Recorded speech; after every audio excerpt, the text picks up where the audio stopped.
السلام علیکم ورحمۃ اللہ تعالی وبرکاتہ۔ مرکز اہل سنت جامعہ رضویہ منظر اسلام کے یوٹیوب چینل ہم سبق درس نظامی میں آپ کا خیر مقدم ہے۔ پیارے بچوں، جنہوں نے اب تک ہمارے چینل کو سبسکرائب نہیں کیا ہے وہ ضرور سبسکرائب کر لیں اور بیل آئیکن بھی ٹچ کر دیں تاکہ کوئی بھی اپلوڈ آئے وہ اس کی نوٹیفیکیشن آپ تک فوراً پہنچ جائے، اور اپنے ساتھیوں سے بھی شیئر کریں، اور بات پسند آئے تو لائک بھی کریں۔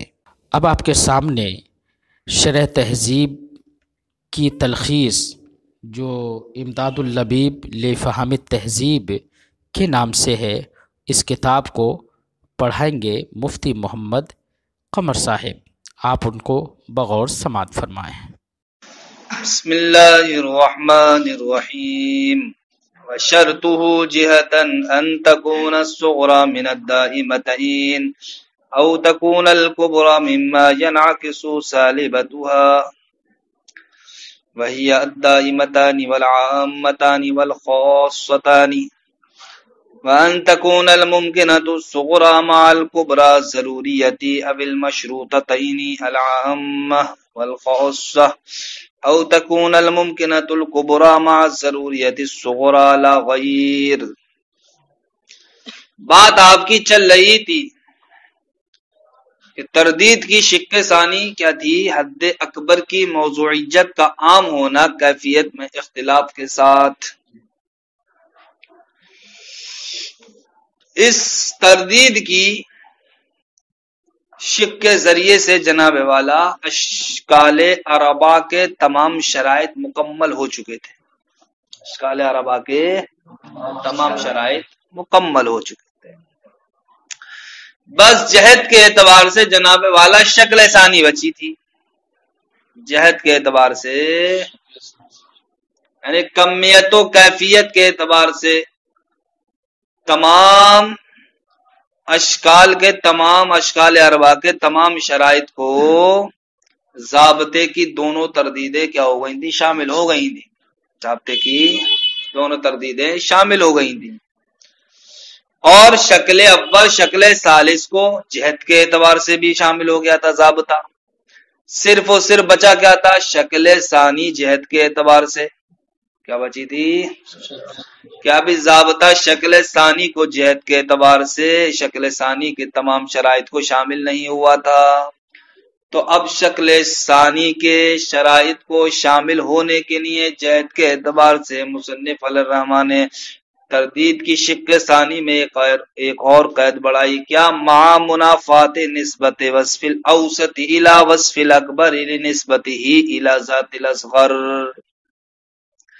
کہ وصف اوسط کی نسبت جو وصف اکبر کی جانب ہے یہ کیا ہو؟ منافی ہو اس وصف اوسط کی ذات اصغر کی جانب نسبت کرنے کی وجہ سے۔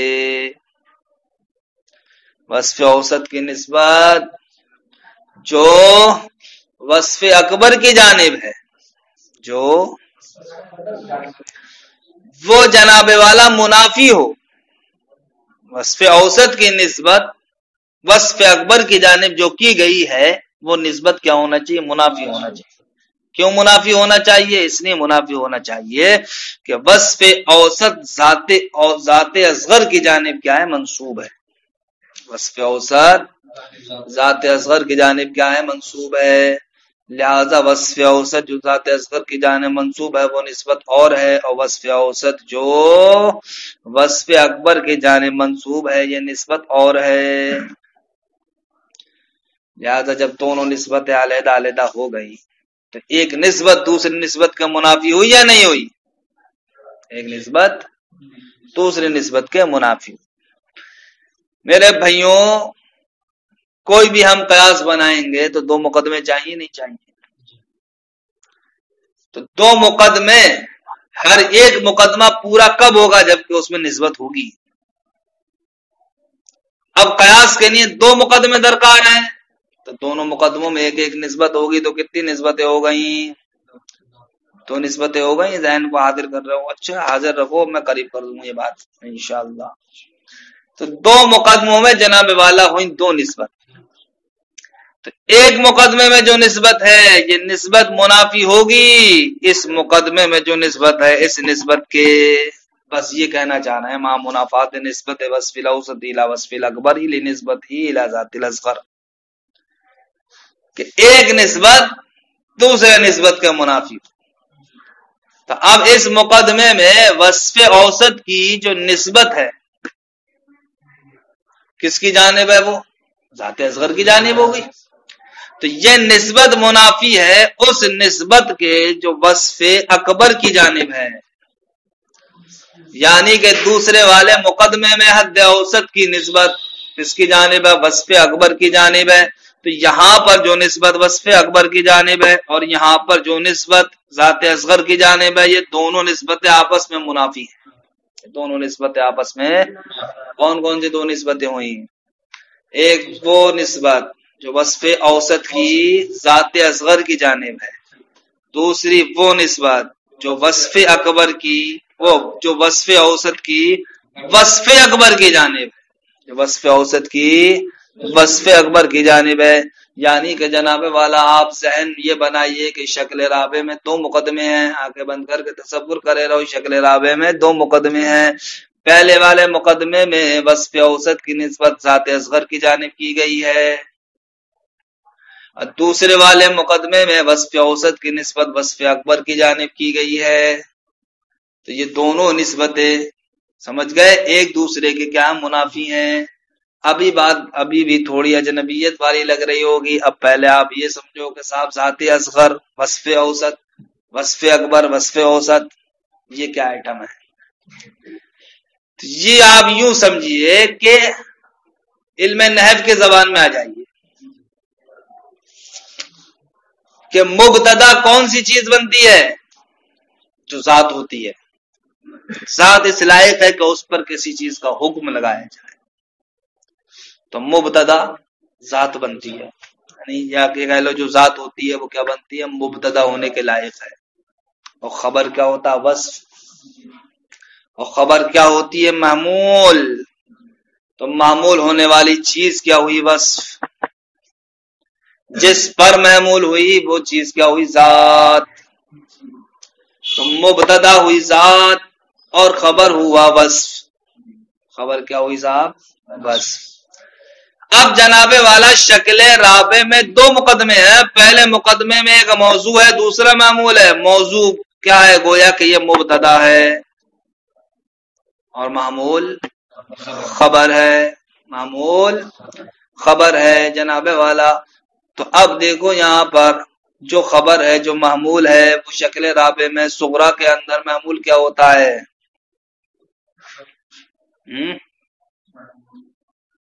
صغرا کے اندر شکل رابع میں کیا ہوتا ہے؟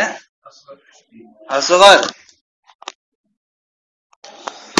تو جناب والا شکل ثانی میں حد اوسط کیا ہے؟ معمول۔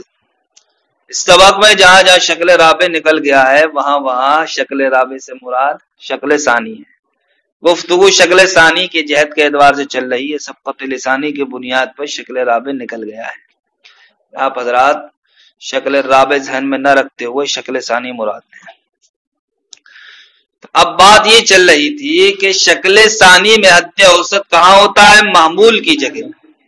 شکل ثانی میں حد اوسط معمول کی جگہ ہوتا ہے۔ تو جناب والا یہ معمول کیا ہوگا؟ موضوع پر اس کا حمل ہوگا، موضوع پر۔ تو حمل ہونے کا مطلب ہے کہ معمول کی نسبت کس کی جانب کی جائے گی؟ موضوع کی جانب کی جائے گی۔ معمول کی نسبت موضوع کی جانب کی جائے گی، اور معمول کیا ہوتا ہے جناب والا؟ وصف ہوتا ہے، وصف۔ تو اب مطلب یہ ہوا کہ وصف اوسط کی نسبت کی جا رہی ہے کس کی جانب؟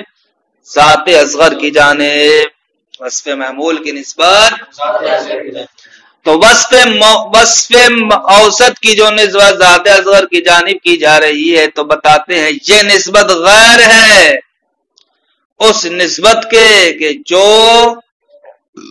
وصف اوسط کی نسبت کہاں کی گئی ہے؟ وصف اکبر کی جانب کی گئی ہے، یعنی کہ دوسرے والے مقدمے میں اکبر کیا ہے؟ موضوع ہے، اور حد اوسط کیا ہے؟ محمول ہے۔ یعنی کہ شکل ثانی کے کبرا میں کبرا کا موضوع کیا ہے جناب والا؟ اکبر ہے، اور اس کا محمول کیا ہے؟ حد اوسط ہے. تو وہ معمول ہونے کی وجہ سے کیا کہلائے گا؟ وصف. تو وصف اوسط. اب اس وصف اوسط کی نسبت کی گئی کس کی جانب؟ اکبر کی جانب. تو اکبر کو اب آپ یہ کہو گے کہ موضوع ہونے کی وجہ سے کیا ہے؟ وہ ذات ہے. تو اب وصف اوسط کیا کہیں گے آپ؟ کہ وصف اوسط ذات اکبر کی جانب منسوب ہے. لیکن نہیں کہیں گے یہ، بلکہ آپ کہیں گے وصف اوسط وصف اکبر کی جانب منسوب ہے. کیوں؟ اس لیے کہ شکل ثانی کے کبرا میں اگرچہ اکبر موضوع بنا ہوا ہے، لیکن جب نتیجہ نکل کے آئے گا اس نتیجے میں تو جناب والا وہ اکبر کیا ہے؟ محمول ہے، موضوع نہیں ہے. مثلا ہم نے یہ کہا جناب والا کہ عالم متغیر ہے اور ہر متغیر حادث ہے، تو نتیجہ کیا نکلا؟ عالم حادث ہے. ٹھیک. تو اب عالم حادث ہے، اس میں العالم یہ موضوع ہے اور حادث کیا ہے؟ یہ محمول ہے. محمول تو موضوع جہاں پر ہوتا ہے تو موضوع کیا کہلاتا ہے؟ نتیجے کا اصغر کہلاتا ہے. تو اصغر جناب والا جس قضیے میں ہوتا ہے وہ قضیہ کیا کہلاتا ہے؟ صغرا. اور اکبر جس قضیے میں ہوتا ہے وہ قضیہ کیا کہلاتا ہے؟ کبرا. اب جناب والا دیکھیں آپ یہاں پر کہ عالم حادث ہے، یہ نتیجہ ہے. تو اب اس نتیجے کا موضوع عالم ہے. ٹھیک. تو چلو وہ ذات ہو گئی، لیکن اس نتیجے میں حادث یہ تو معمول ہے. تو جو معمول ہے وہ کیا ہوگا جناب والا؟ وہ تو وصف ہوگا. نہیں ہوگا؟ وہ کیا ہوگا؟ وصف ہوگا. تو اب اسی طریقے سے قیاس کی شکل ثانی کے کبرا میں جناب والا اکبر اگرچہ اس مقدمے کا موضوع بن رہا ہے، لیکن وہ اپنے نتیجے میں کیا تھا؟ معمول تھا. اپنے نتیجے میں کیا تھا؟ معمول تھا. اور معمول کیا ہوتا ہے؟ وصف ہوتا ہے. اس لیے ہم کہیں گے کہ کبرا میں جو وصف اوسط ہے وہ منسوب ہے وصف اکبر کی جانب. یہ نہیں کہیں گے کہ ذات اصغر کی جانب. ذات اکبر نہیں کہیں گے، بلکہ کیا کہیں گے؟ وصف اکبر. تو اب ان تمام باتوں سے آپ کے نزدیک یہ بات واضح ہو گئی کہ شکل ثانی کے پہلے مقدمے میں وصف اوسط ذات اصغر کی جانب منسوب ہے، اور شکل ثانی کے دوسرے مقدمے میں یعنی کہ کبرا میں وصف اوسط وصف اکبر کی جانب کیا ہے؟ منسوب ہے. وصف اوسط یہ کیا ہے؟ وصف اکبر کی جانب منسوب ہے. اب انہی نسبت کے تعلق سے یہ فرمایا گیا ہے کہ یہ دونوں نسبتیں آپس میں ایک دوسرے کے منافی ہیں. دونوں نسبتیں آپس میں، ارے یہ بات واضح ہوئی یا نہیں ہوئی؟ دو نسبتیں کہاں سے نکل کے آئیں؟ ارے دو نسبتیں اس لیے نکل کے آئیں کہ قیاس وہ شکل ثانی میں جناب والا قیاس کے دو مقدمے ہیں یا نہیں ہیں؟ ہر ایک مقدمے میں الگ الگ نسبت ہے. تو اب جناب والا قیاس سے وہی شکل ثانی کے صغرا میں جو وصف اوسط کی نسبت ہے ذات اصغر کی جانب، یہ نسبت کیا ہے؟ منافی ہے اس نسبت کے کہ جو کبرا میں کی گئی ہے وصف اوسط کی وصف اکبر کی جانب. یہ منافی کیوں ہوگی بھائی؟ یہ منافی اس لیے ہوگی کہ جناب والا شکل ثانی میں یہ شرط لگائی گئی ہے کہ دونوں مقدمے کیفیت میں مختلف ہوں. دونوں مقدمے کیفیت میں مختلف ہوں. ایک موجبہ ہو تو دوسرا کیا ہو؟ سالبہ ہو. ایجاب و سلب ایک دوسرے کا منافی ہے یا نہیں ہے؟ اور جناب والا ایک وجہ یہ بھی ہے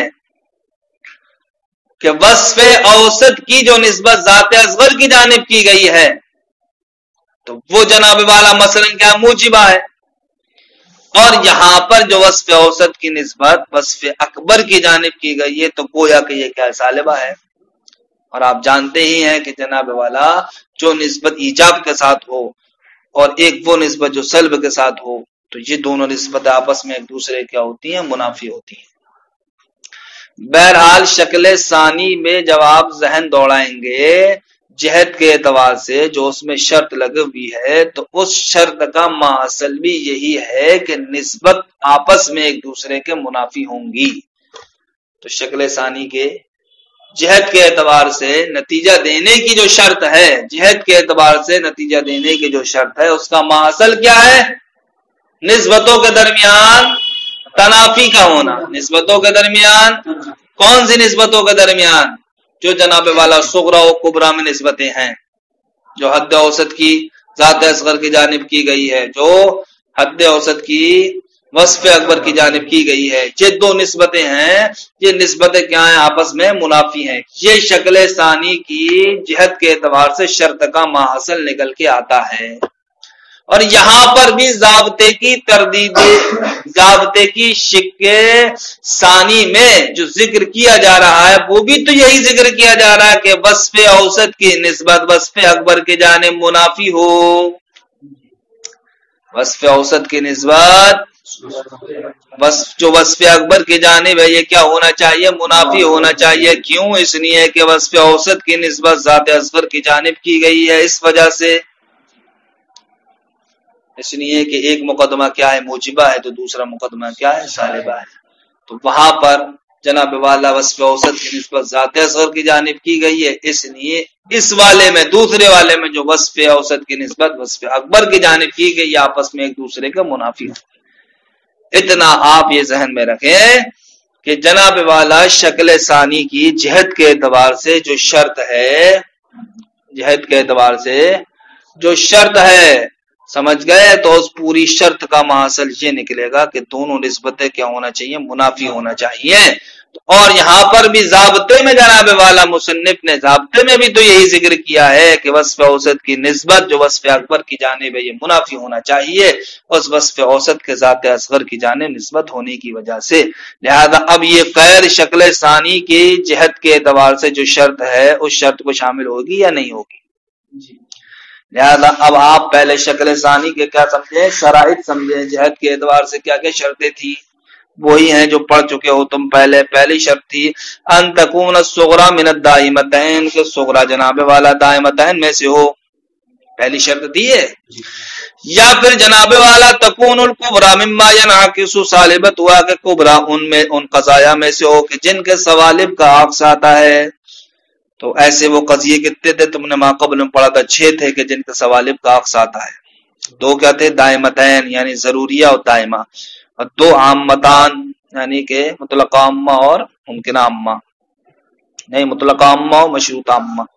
2 خاصتین، مشروطہ خاصہ اور عرفیہ خاصہ۔ تیسری جناب والا وہاں پر شرط یہ تھی کہ ممکنہ صغرا ہو تو کبرا کیا ہو؟ ضروریہ ہو، یا کبرا مشروطہ عامہ مشروطہ خاصہ میں سے ہو۔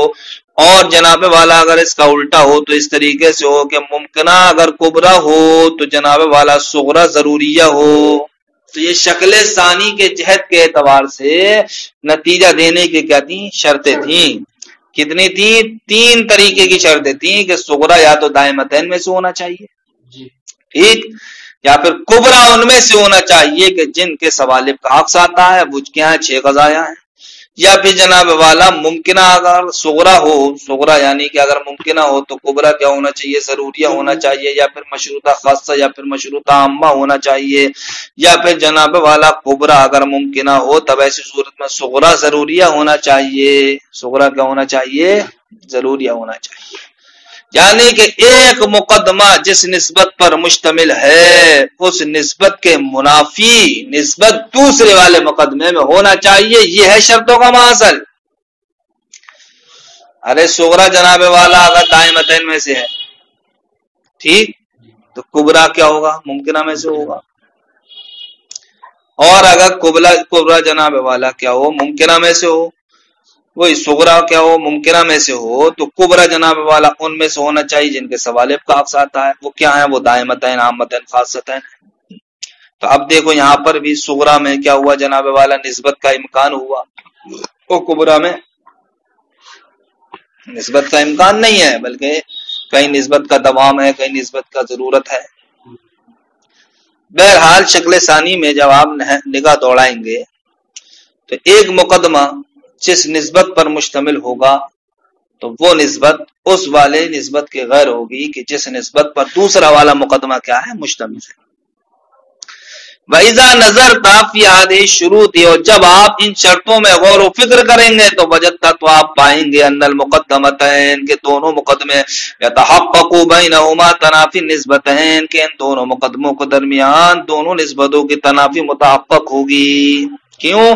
لأنک اس لیے کہ آپ جانتے ہیں ان المقدمتین فی الشکل الثانی کی شکل ثانی میں دونوں مقدمے مختلفتان ایجابا و سلبا، یہ ایجاب و سلب کے اعتبار سے مختلف ہوتے ہیں، والاوسط محمول فیہما، اور حد اوسط ان دونوں میں کیا ہوتا ہے؟ محمول ہوتا ہے۔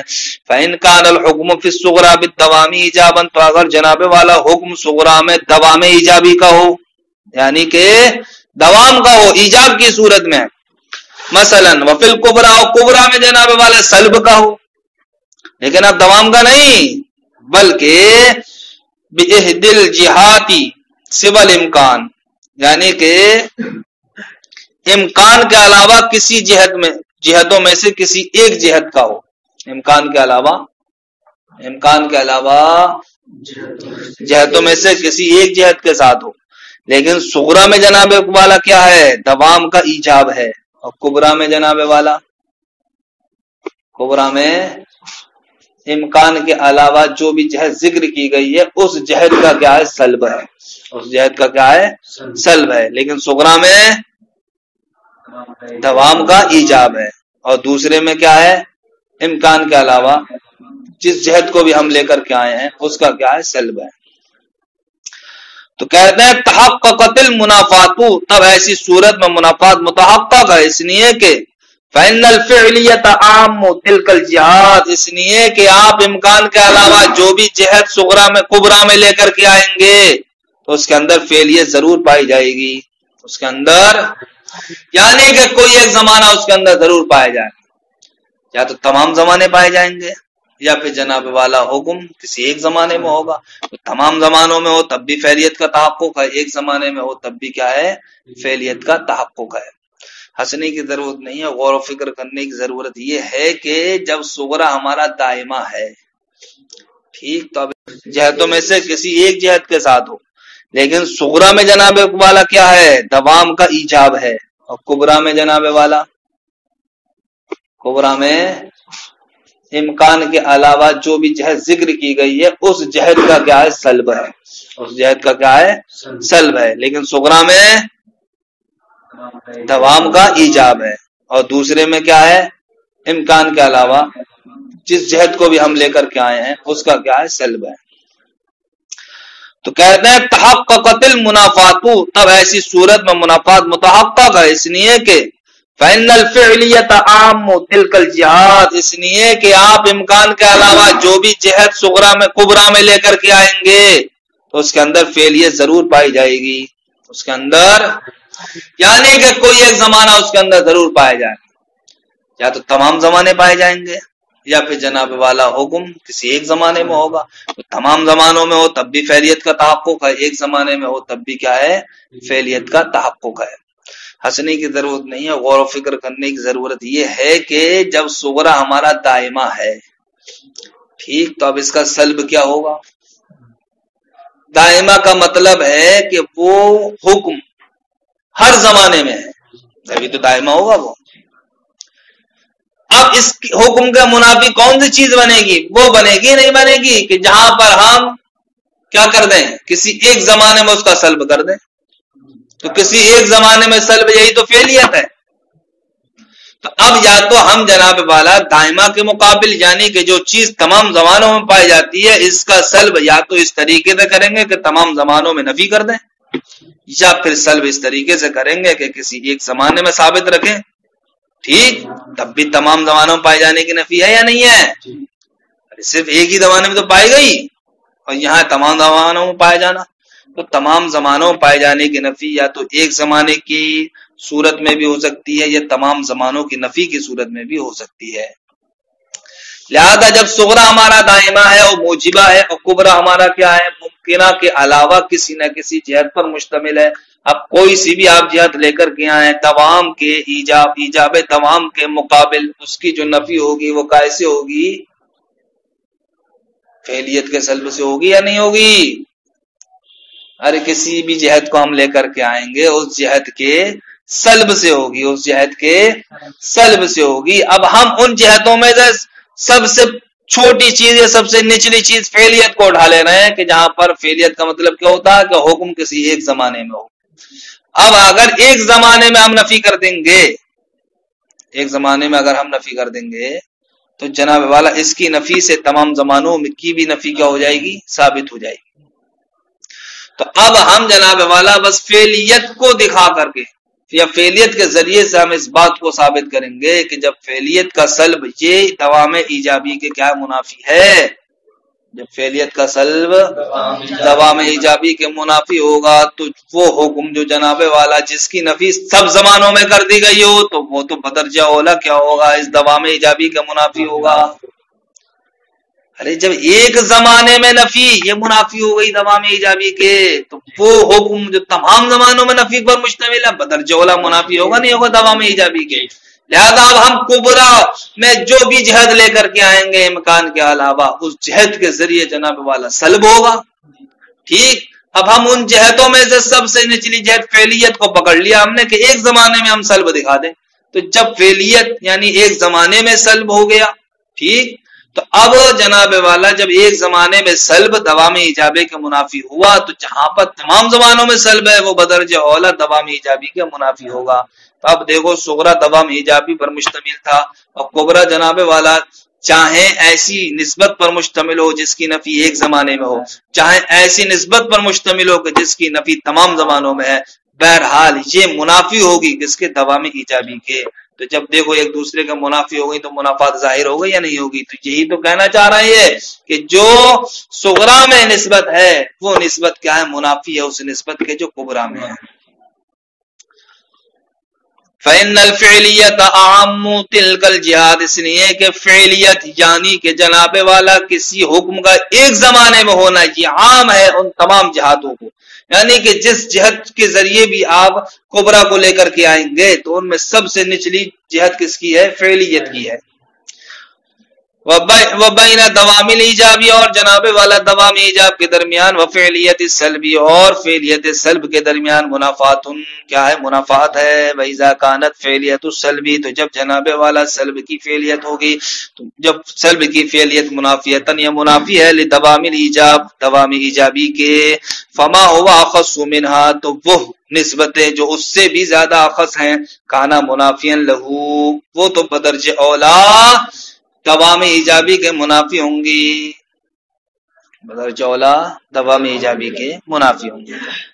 کہتے ہیں وَيَتَّضِحُ لَكَ هَذَا، یہ بات آپ کے نزدیک اس وقت ظاہر ہوگی جبکہ دونوں قضیوں کے دونوں طرف کیا ہوں؟ متحد ہوں۔ اذا اتحدت طرفانی، جبکہ دونوں طرف متحد ہو جائیں، فی مثل ہاتین القضیتین، ان دو قضیوں کے مثل میں، جیسا کہ آپ کہیں الشمس متحرکۃ بالدوام، اور سلب کی صورت میں کہیں والشمس لیست بمتحرکۃ بالفعل، تو دیکھو یہاں پر بھی جناب والا الشمس متحرکۃ ہے، دوسرے والے قضیے میں بھی کیا ہے؟ الشمس لیست بمتحرکۃ ہے، تو دیکھو جناب والا طرف دونوں قضیوں کے الشمس والشمس ادھر متحرک ہے یا نہیں ہے؟ تو دونوں طرف متحد ہوگا نہیں ہوگا؟ لیکن بآسانی آپ سمجھ سکتے ہو پہلا والا دوسرے کا منافی ہے، اس لیے کہ جناب والا آپ نے کیا کہا؟ الشمس متحرکۃ بالدوام، سورج حرکت کرنے والا دائمی طور پر، اور دوسرے میں آپ کیا کہہ رہے ہیں؟ والشمس لیست بمتحرکۃ بالفعل، سورج حرکت کرنے والا نہیں ہے کسی ایک زمانے میں، دونوں ایک دوسرے منافی ہوئے یا نہیں ہوئے؟ یا آپ کہیں گے زید جواد بالفعل، زید سخی ہے بالفعل، وزید لیس بجواد بالدوام، اور زید جناب والا ہمیشہ سخی نہیں ہے، فالمنافات واضحۃ ہا ہونا، تو یہاں پر منافات کیا ہے؟ بالکل ظاہر و باہر ہے۔ وقضا اذا كانت الكبرى من القضايا الستة، اسی طریقے سے جناب والا جب کبرا ان قضایا میں سے ہو جن کے سوالب کا عکس آتا ہے، یعنی کہ ان 6 قضیوں میں سے ہو، دائمتین میں سے ہو، عامتین میں سے ہو، یا خاصتین میں سے ہو، اور صغرا کیا ہو؟ من احد القضایا، صغرا جناب والا کوئی ایک قضیہ ہو، قضایا میں سے کوئی ایک قضیہ ہو لیکن ممکنہ کے علاوہ ہو، کیا ہو؟ ممکنہ کے علاوہ ہو، کانا بین نسبتیہما، تو جناب والا ان دونوں کے نسبتوں کے درمیان بھی کیا ہوگی؟ منافات ہوگی۔ کیوں؟ لأن الحکم فی الکبرى، اس لیے کہ حکم کبرا میں یکون مثلا بدوام ایجابی مطلقاً، دوام ایجاب کا ہوگا مطلقاً، دوام ایجاب کا ہوگا مطلقاً، اس لیے کہ جناب والا کبرا کو آپ نے کیا مانا ہے؟ یا تو دائمہ مانا ہے، یا عامہ مانا ہے، یا خاصہ مانا ہے، تو ان سب میں کیا ہوتا ہے؟ دوام ہوتا ہے۔ اب کبرا میں ہو گیا دوام،